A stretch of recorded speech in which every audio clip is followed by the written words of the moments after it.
Slavery in Brazil. The history of slavery in Brazil. Brazil was discovered on accident. They were searching for spices in India. Their ship drifted apart and they discovered Brazil. At first, they used the natives for labor until they all were killed from European disease and overworking. Then they turned to Africa for slaves. They used guns, swords, and alcohol to trade for these slaves. One of the main reasons for these slaves was for sugar. Become very popular in the world, and the most sugar locations were located in eastern Brazil. Before long, Brazil had become the world's leading sugar producer. Here is a picture of a slave being whipped. In this picture, you can see how badly slaves were treated. It says whippings for 9 successive days is the ordinary punishment, which is very brutal. And here is a picture of pearl diving. Pearls were the focus of early exchanges between Europeans and native Caribbean peoples, playing an important role in encounter between the old and new world.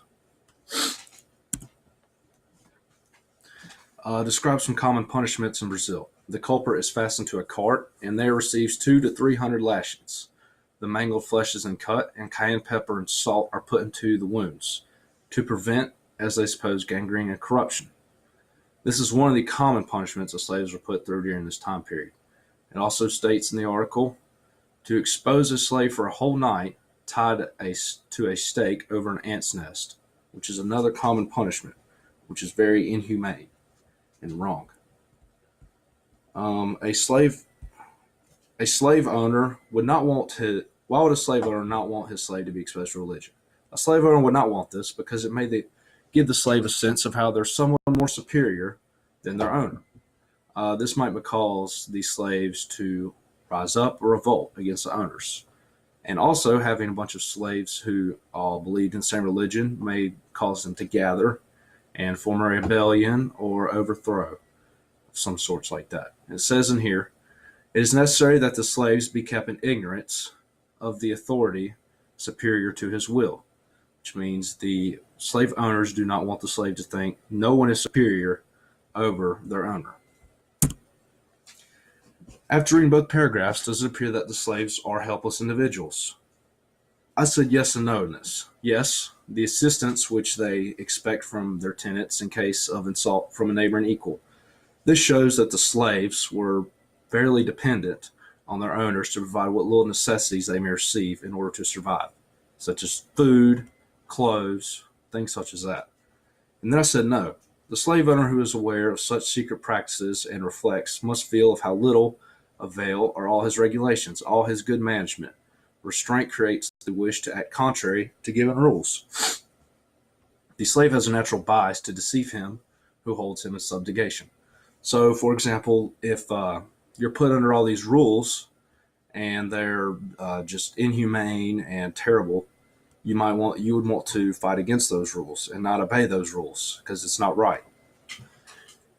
Explain the connection that the author makes between the present state of Brazil and the feudal times in Europe.